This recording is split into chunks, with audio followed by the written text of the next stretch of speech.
France went into the 2018 Russia World Cup off a heartbreaking Euros loss to Portugal. Many people questioned Didier Deschamps' tactical approach to games, as well as his reliance on a young 18-year-old Kylian Mbappe. Looking back, Deschamps got everything right, leading France to win the 2018 World Cup in Russia. And of course, Mbappe went on to become the best player in world football. Here's how you can replicate the French tactics from 2018. Deschamps deployed a 4-2-3-1 system that could shift and morph either into a 4-4-2 or a 4-3-3 system, depending on who France were playing against. The formation proved to be very fluid, helping unlock certain attributes from individual players in the side. This allowed France to display electric attacking football at times, while still remaining defensively solid and compact. The tactical approach that Didier Deschamps and France displayed during the 2018 World Cup was one of adaptability as well as a compact defensive structure at the back. The French side was very prepared to either press the opposition and press the life out of them at times, or potentially sit back and have the opposition try and break their defensive structure down. This always allowed France to counteract their opponents very effectively, looking to exploit them on the offensive end while still remaining robust on the defensive end. So for the defense and the defensive style, it should be set to maintaining a balanced approach. Now, this will incorporate both the drop back effect as well as the aggressive pressing that we did see in limited moments during that 2018 run. At the same time, the balanced approach will focus on maintaining the structure of the side whilst also focusing on pressing in the central areas. Players like N'Golo Kante, for example, were vital to France winning the ball back in the central zones and looking to launch those counter-attacking opportunities. The French defensive width should be set to around 40, enabling a narrow, structural approach to the defensive end while still being able to allow coverage in all areas of the field. That means the wider channels as well as the central zones. Under normal circumstances, the French side would look to set up in a mid-block, with the depth being set to 55. This could help protect them against potential counter-attacking opportunities from the opposition, whilst also allowing them to maintain a nice, natural, high position on the field. At times, though, we did see that France would definitely look to drop that line and drop into a low block. So I would say drop it to around 30, and this is more or less where you will implement more of a counter-attacking system to this French team. The French offense was characterized by lightning quick transitions and dominance in the midfield, driven by players such as Pogba, Griezmann, Kante, and Matuidi. The offensive build-up for the side should be set to fast build-up, looking to try and utilize Mbappe's pace down the right flank. France often used the long ball pass or even the shorter passes with trying to launch those quick transition attacks. A key figure in stringing all of this together was the role of Paul Pogba, looking for him to drop a bit deeper, collect the ball, and spray those balls in behind for either an Mbappe, a Matuidi on the left-hand side, or even the likes of an Antoine Griezmann wandering just in behind the opposition's back line. Quick ball movement was, and to be fair, still is, a key element in the success of Didier Deschamps' tactical offensive approach. Now, typically you would think that France would display a more direct attacking approach. Now, that wasn't always true. They would look to go direct at times, but they could also look to rotate the ball and dominate possession. And you do want to still incorporate certain elements like that, as well as the ability for them to all press forward, including the midfielders and of course the wider players, all aggressively looking to overload and overwhelm the opposition. So you want that element of direct play, but you also want to try and incorporate the various other chance creation attacking outlets. Now, essentially with the chance creation being set to balance, it will still help the side maintain its structural integrity to the formation. And this can be seen as a very good element to the defensive side of things. So if France do lose the ball and turn it over, they have their players already more or less in their positions. The offensive width for the French side is set to 65, and this will more or less lean to attacking down the wider channels as much as possible. But in saying that, they would also attack in the central zones, having the likes of Paul Pogba and Antoine Griezmann get on the ball and try and dictate the pace of play at times. As for the players in the box, it should be set to 6, including at least 3 players in the box waiting for the potential crosses and cutbacks, whilst also having a decent amount of midfielders on the edge of the area looking to either counter press or drop back into their shape if the ball is turned over. And then finally, my dudes, for the corners and the free kicks, as per always on the channel, it will be set to 4. So we are going to mix things up this week, and we are going to start off with Olivier Giroud's instructions. So starting off at the front with the striker. Now, essentially, Giroud was a key element to the attacking outlet of the side. Now, he didn't score a single goal during the 2018 World Cup, but he was so important and intrinsic in the build-up play, the hold-up play, the link-up ability that he did possess, having players like Griezmann and Matuidi, as well as Mbappe and Pogba, all linking around him. So he would be able to hold the ball up quite nicely back into the opposition, and then again, link up the play and generate a lot of the offense higher up the field. So in order to successfully replicate that role, you would want him to be able to stay central, play as a target man, have conservative interceptions. You don't want him overly pressing too much, And then, of course, because he will be the outlet ball for the potential counterattacks, you want him to stay forward. Onto the left-hand side now, we'll start off with Matuidi and his role. Now, essentially, he would often look to drop a bit deeper at times, help support the likes of Hernandez, as well as because he was more naturally a central midfielder deployed out wide and really was used because of his insane work rate, his ability to always track back. The likes of Hernandez will more or less act as that, wing back, you could say, and allow the likes of Camavinga in this case to drift inside and link up quite nicely with the other midfielders. So he'll be set to come back on defense. You always want him tracking back and helping support Hernandez down the left side. The chance creation will be set to maintaining a balance with allowing him to drift inside a bit more, and because of the instructions for the left back, you will see him drift inside a fair amount.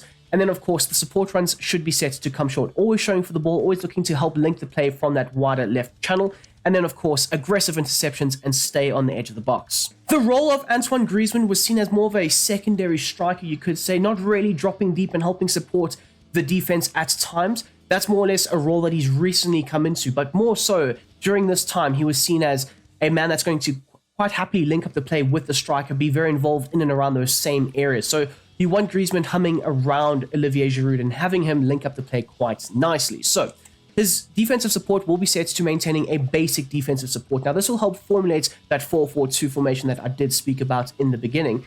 And essentially, when he doesn't drop back and he stays forward, you will see this quite prominently. As for the support on crosses, it will be set to get into the box, and this was a time where Griezmann was an actual threat consistently in the box, waiting for the crosses or the cutbacks, having a very good ability to out-jump his opponents and time his jumps very, very well.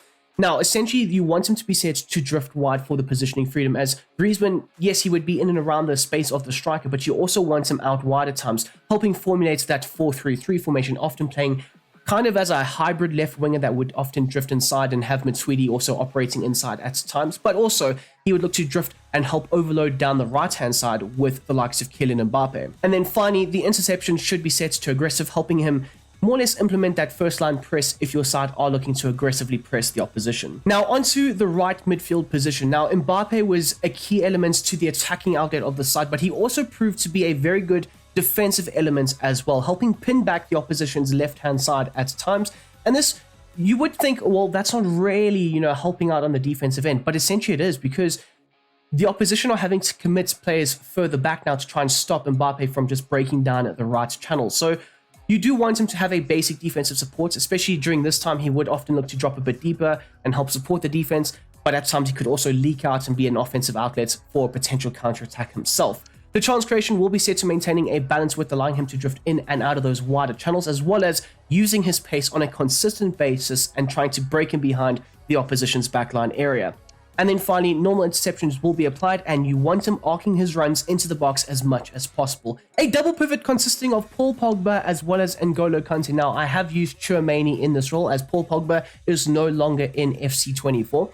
Now, both of these players would look to drop a bit deeper at times, especially in that first phase builder play, look to add an extra passing element and option to the side when they were looking to build out from the back, but also they would look to try and cover the central zones. So for both Kante as well as Pogba, cover the central areas as well as be the deep lying playmaker. Now, essentially, Pogba wasn't as aggressive as Kante on the defensive end. He would look to more or less rely and lean on Kante to try and cover for him in certain moments. So his defensive behavior will be set to maintaining a balanced defensive support, whilst also having a balanced attacking support, looking for him to operate as that box-to-box midfielder. Now, both him and Kante would successfully work in tandem with one another, and one would get forward and the other one would stay back and try and cover. More times than not, though, it was Paul Pogba allowing himself to break forward and be a bit more of an offensive outlet at times. And then specifically for Pogba, he will be set to normal interceptions. Whereas the likes of Kante does have two different sets of instructions, and that is aggressive interceptions, as you want Kante effortlessly working and running around and trying to win the ball back as much as possible, as well as cut passing lanes, again, looking to try and disrupt and disturb the opponent's offensive rhythm. Now, the role of both of your fullbacks will be fairly similar, but Hernandez was more of the attacker, more of the aggressor down the left flank, whereas Pavard would look to try and balance out his attacking outlet with his defensive duties. So the likes of Hernandez will be set to join the attack and overlap. You want both of your fullbacks, when they do get forward, consistently overlapping the wingers. Whereas, as you'll see here, Pavard is going to be set to maintaining a balanced attacking support. So not always getting forward, but when he did, the likes of Mbappe would, operate in that more central striker role himself.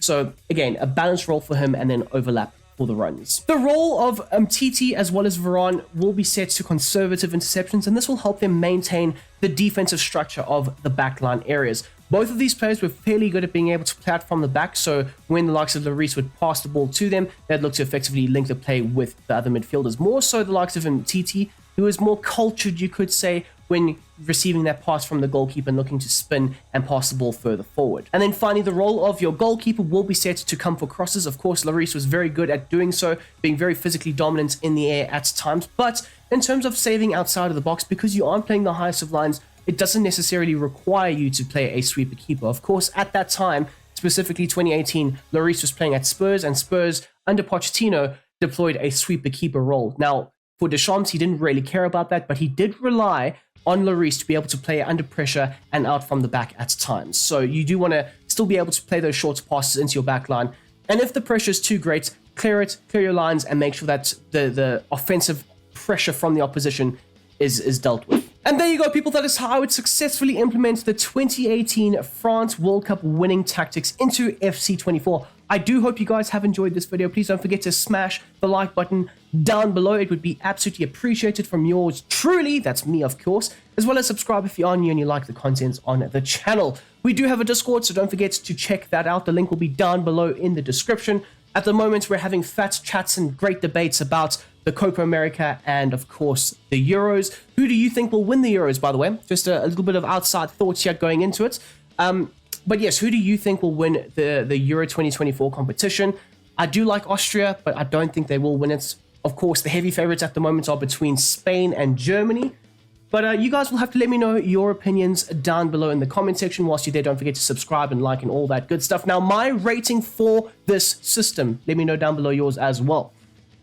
I'm going to give it a 7.5. You do play a lot of counter-attacking football at times, and it does help you to try and invite the opposition's pressure and pressing onto yourselves to try and, you know, flood men forward. And then once you've done that and you win the ball back, you can quite easily, like a hot knife through butter, cut through their defense. Mbappe down the right-hand side, Camavinga down the left, or of course it was Matuidi at the time, operating in those wider spaces, having Giroud hold up the play, link up quite effectively with Griezmann, who can drift left or right at times, which is quite nice. And then you have the long passing abilities of Tchouaméni, who is going to be acting as the Pogba replacements. And then you've got really good fullbacks who can operate in both the defensive phases and, of course, the offensive phases of play. And let's not forget, you have a very good bench to go along with that. So, of course, the French side of 2018 was very, very, very good. And it baffles me that people didn't see the vision of this side were going to win the World Cup. I said it from the get-go. I literally said,